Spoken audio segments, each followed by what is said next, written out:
Oke, baiklah. Assalamualaikum warahmatullahi wabarakatuh.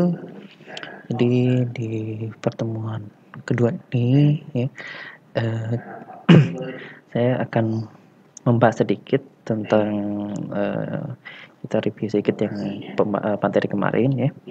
Jadi, untuk penilaian mungkin kalian sudah lihat ya, jadi ini ketentuan untuk penilaiannya, untuk silabusnya juga kalian bisa lihat di slide-nya. Nah, ini, di sini saya akan jelaskan ya, perbedaan antara pemrograman berorientasi objek dengan pemrograman terstruktur. Jadi yang akan kita pelajari di mata kuliah ini adalah pemrograman berorientasi objek. Apa itu pemrograman berorientasi objek? Jadi pemrograman berorientasi objek ini atau dalam bahasa Inggrisnya itu object oriented programming ya. Di sini, sudut pandangnya ya dipandang dari objek-objek yang ada pada atau yang terlibat dari sistem ya. Nah, jadi di sini setiap objek-objek itu akan saling berinteraksi ya, dan setiap objek itu juga memiliki ciri-ciri ya atau yang disebutnya dengan atribut-atribut. Eh, dan setiap objek itu sendiri itu juga memiliki metode atau aksi di setiap objeknya. Nah, jika kita gambarkan, bisa kita lihat ya, ini perbedaannya ya, jika di pemrograman terstruktur yang kita buat adalah di situ adalah setiap proses transaksinya. Misalnya seperti di bank itu kan ada mengambil uang ya, kemudian menambung, mentransfer.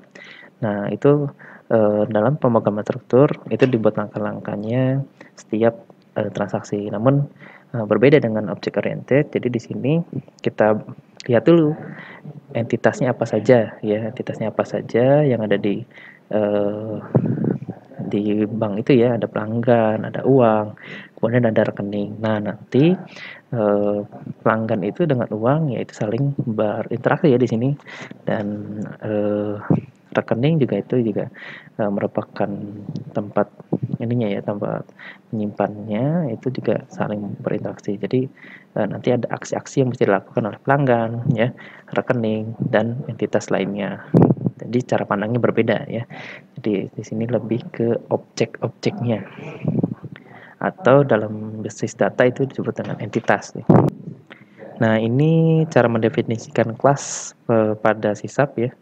Jadi di sini pola pertama yaitu kelas, kemudian spasi nama kelas, buka kurung kurawal. Nah, di dalamnya ada isi kelasnya ya. Kemudian nah, ini ilustrasinya. Jadi kalau kelas ya itu adalah bisa diibaratkan cetakan ya, cetakan atau blueprintnya. Nah, sedangkan di kelas itu ya kan itu memiliki objek-objek ya atau wujud nyatanya dari kelas itu. Misalnya sini kan ada kelas student ya, student itu siswa, misalnya siswa ya kan. Nah, objeknya bisa ada Jenna, ada John, ada Maria, ada James. Jadi objek itu adalah bentuk nyatanya dari uh, kelas student ya, atau siswa.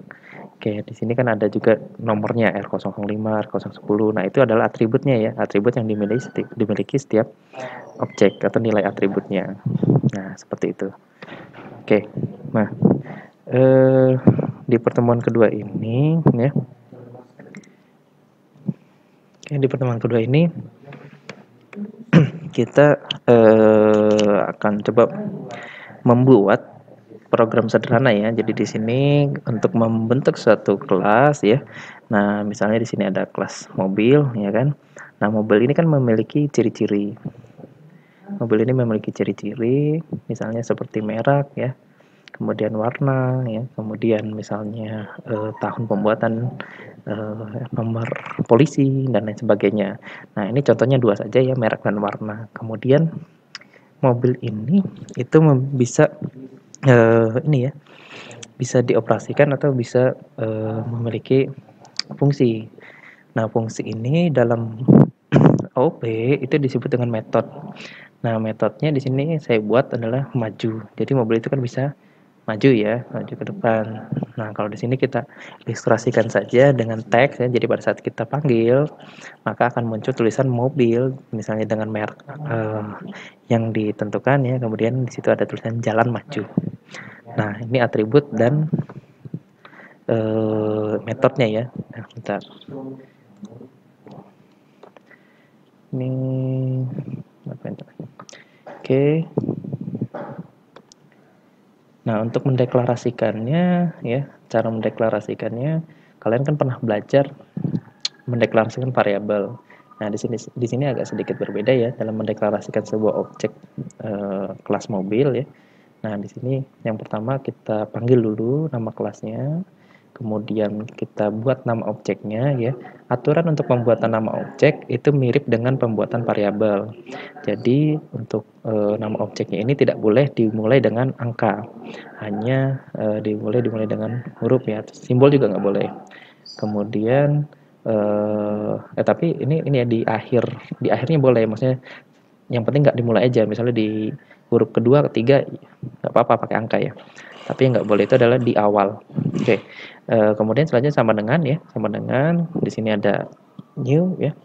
Lalu panggil lagi konstruktor dari kelas itu, yaitu mobil buka kurung tutup kurung. Oke, jadi ini adalah cara mendeklarasikan kelas. Nanti kita akan coba praktekkan. Nah, ini tadi deklarasi kelasnya ya. Kemudian kita isi atribut-atributnya. Mobil satu ini namanya misalnya Avanza, kemudian warnanya putih. Lalu pada saat kita panggil mobil satu maju, maka output yang akan tampil seperti yang di bawah. Mobil Avanza jalan maju. Oke. Untuk mempraktekannya kita bisa menggunakan layanan online ya, kita bisa menggunakan layanan online.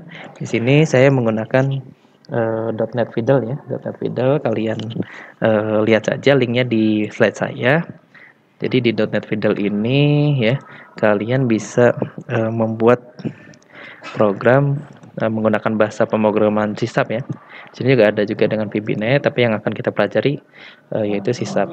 Oke, jadi kita akan coba membuat kelas namanya mobil ya. Kelas mobil. Tadi kan kita susunannya sudah kita ketahui ya. Jadi kita buat tulisan kelas di sini, kemudian mobil. Buka kurung, tutup kurung. Oke. Selanjutnya ya, kita tambahkan atribut. Kita tambahkan atribut di sini public, kemudian tipe datanya ya, public, misalnya string di sini. Nama ya, kemudian merek, kemudian yang kedua public, kemudian string lagi, sini warna. Oke, sudah ada dua atribut.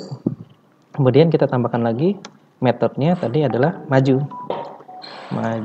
Oke, buka kurung, tutup kurung, buka kurung kurawal, kita akhiri dengan tutup kurung kurawal. Oke, pada saat kita panggil maju akan tampil ya console write line di sini. Mobil. Kita panggil mereknya ya. Tambah jalan maju. Oke. Nah, seperti ini ya. Jadi di sini kita sudah berhasil membuat kelas mobil ya dengan atribut ya, atau ciri-ciri ya. Jadi ciri-ciri. Jadi ini ada ciri-ciri, ada merek dan warnanya. Oke, kemudian di sini operasinya ya.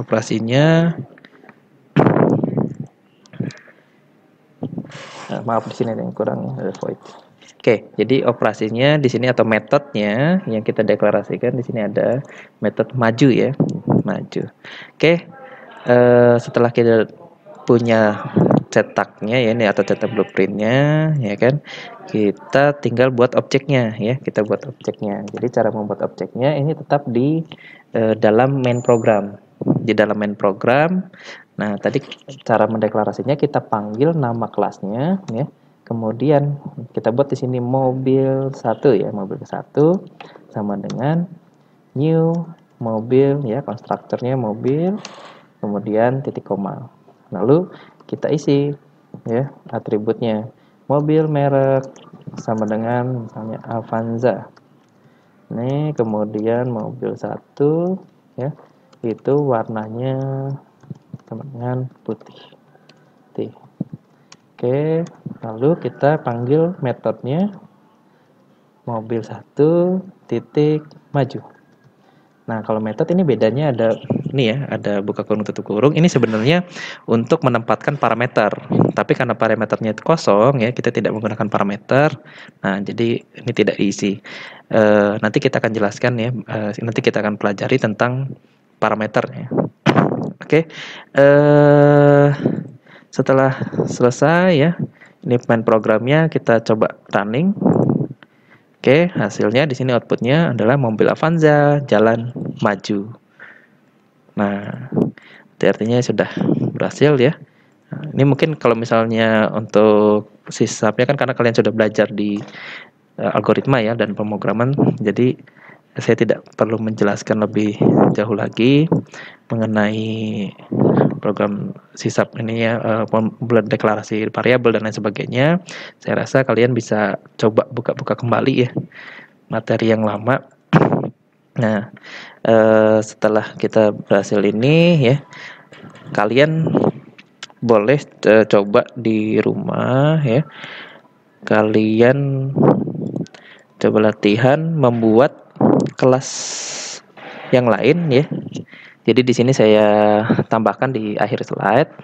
Nah, ini juga sebagai syarat dari kehadiran pertemuan 2. Jadi di sini kalian diminta untuk membuat kelas mahasiswa ya dengan ketentuannya ini sudah ada ya di bawah.